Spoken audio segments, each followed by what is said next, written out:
Hey y'all, welcome back to Hopped Up Beer Review. Today we're going to Belgium and we're drinking the Gulden Draak Classic from the Brouwerij Van Steenberge out of Urtveld, Belgium. Thank you for joining us. Gulden Draak, bring the cheer back now. Gulden Draak, we sing it out aloud. Gulden Draak, hold us close, keep the good times near. Gulden Draak, we drink to you here. Hey everybody, welcome to Hopped Up Beer Review, the show where we give you our unprofessional and somewhat biased opinion about the beer that we are drinking and reviewing. There's Jay, there's Andy in the attic. Appreciate you joining us again. What are we drinking today, gentlemen? Gulden Draak Classic from the Brouwerij Van Steenberge. All right. All right.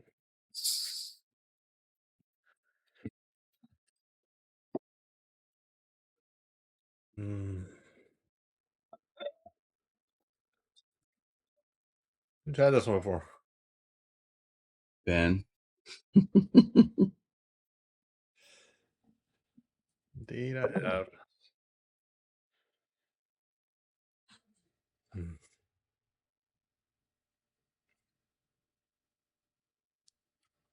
Multi. Cheers, mates. Cheers, mates. Jay, you're on mute, I think. He just doesn't want to talk to us. Fair enough. He's going to have to mime his review tonight.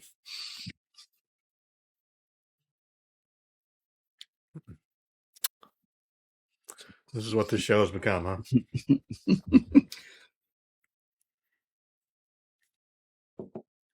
huh? Golly. I had to get some good sips on that one. I find this one to be rather agreeable already. The Gulden Draak Classic. It's a Belgian strong dark ale. 10.5%, 30 IBUs. It is named for the golden dragon atop the city belfry in Ghent, Belgium. That literally looks like that. So the dragon is supposedly was adorned the bow of a Viking ship back in the day. So it's this neat little, there's this old picture of it I saw on their website, and it just looks like a bunch of beaten metal, to form that thing. Pretty cool. Symbolizes strength and protection. The beer has notes of caramel, roasted malt, and coffee.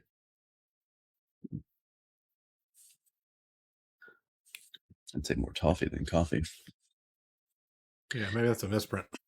Yeah. It has a secondary fermentation in the bottle using wine yeast. And so the older the beer gets, the more aroma it gets, and the fuller the taste and color become.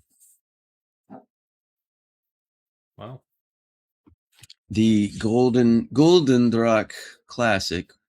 Gulden Draak means golden dragon, in case y'all didn't figure that out. It was first brewed in 1986. It now has 8 varieties of this.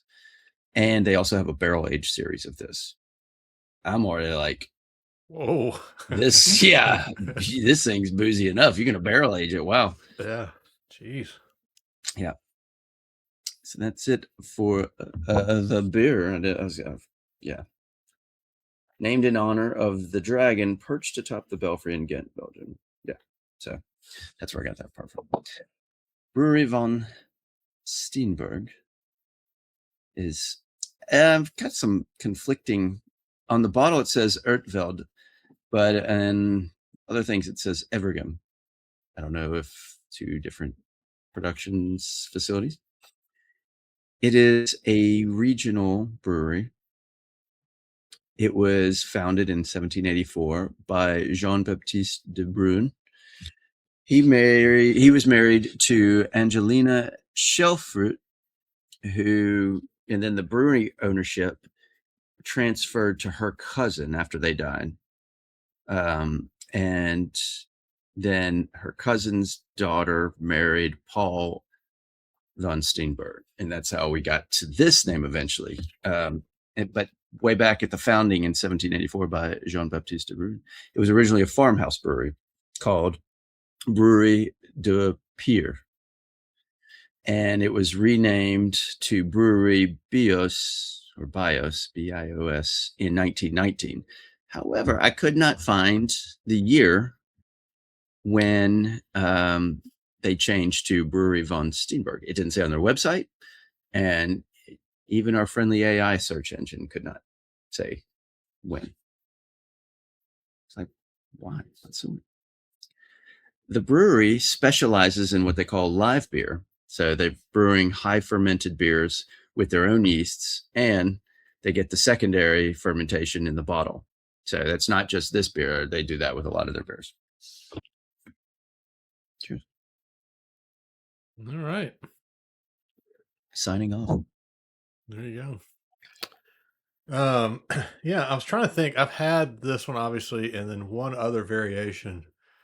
I was trying to remember which one it was. I can't remember, though. Maybe if I saw some of the other bottles, I'd remember. But nevertheless. Jay, you've been quiet over there today. What do you think? Okay, Ben. Yeah, this beer is very interesting. It's very malty. It's very sweet. I don't get coffee. Andy described coffee being in there. It's probably more of a toffee, like he said. It's got a great aroma, great flavor, and 10.5%. Yeah, it's gonna pack a punch. Mm-hmm. I find it interesting that Andy said they claim it gets better with age or stronger with age, or the flavor intensifies. Because we've had this beer probably at least 9 months now or so, 6-9 months. And I picked it up on travel down in Florida. So I think I'm going to give it an 8. I really like it. It's a really good triple, really good Belgian. So I'm excited that we got to share it. And I have another one too. Yeah, I was looking for the date on here and didn't see anything. I couldn't find it on mine. Yeah. Nor could I. So Gotta slow down. Well, you are up, sir. Yeah, I think it's cool. I'm trying to think. Have we had a wrapped bottle before? I was trying to think of. I was not like that I can remember. Kind of like it. It's like the Duvel bottles, right? It's like the same. Mm-hmm. Yeah. Little bump. The little 11.2s. Yeah. Well, yeah, that wrap is kind of cool. Mm-hmm. Well, that way they could do multiple bottles and just wrap it. Oh. This is a fine beer. It is definitely malty, but it does taste like a Belgian. It's got that high carbonation, but it's the yeast. It's something about that Belgian yeast that they use. It produces that. You see, you taste it in Chimay's or that the Abbey's Trappist. Yeah, thank you.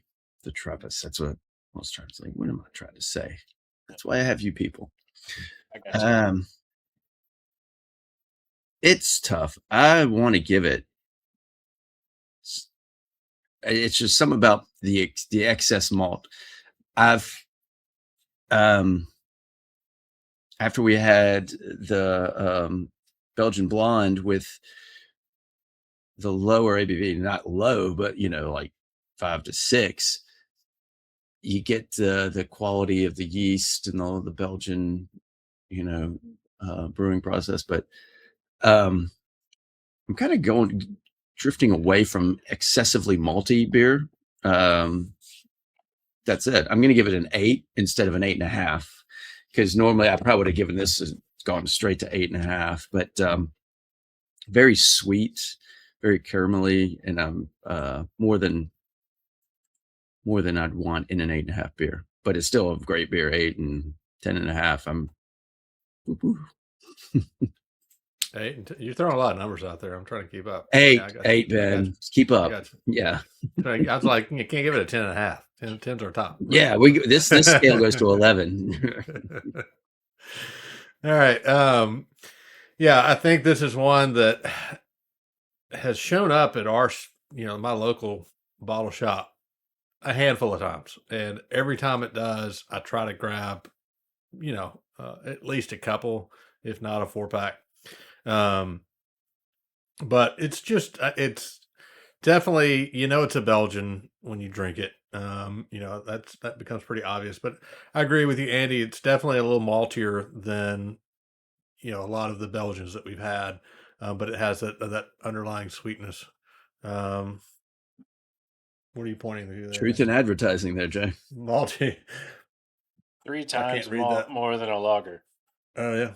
So, but this is one that definitely I really, really like. I mean, just the can, not the can, the bottle art here, just everything about it. I think it's a great beer, and one that I will always grab. One when I can get it, which is not very often. I'm gonna give it 8.5. I do really like this one. That is going to be an 8.2 for the Gulden Draak from some brewery that Andy will name, or has named. You can rewind and go see. Definitely a really good beer. I think the three of us would agree that this is one we'd probably all love to have again. Jay's got an extra one, which doesn't seem very fair, but he does. But yeah, if you've had this one, let us know what you think down in the comments, or come hop on into our Hopped Up Beer Review Discord server. It's a chat room. We got other links down below for Hopped Up Beer Review merch, etc. And be sure to like, subscribe, and cheers that notification bell. We would definitely appreciate that. We have a lot of fun doing this show. Thanks for joining along. There's Andy in the attic, and Jay. I'm Ben. Cheers, mates. Cheers, mates. Or Jay's just miming all the time. At least I can be heard. Gulden Draak, bring the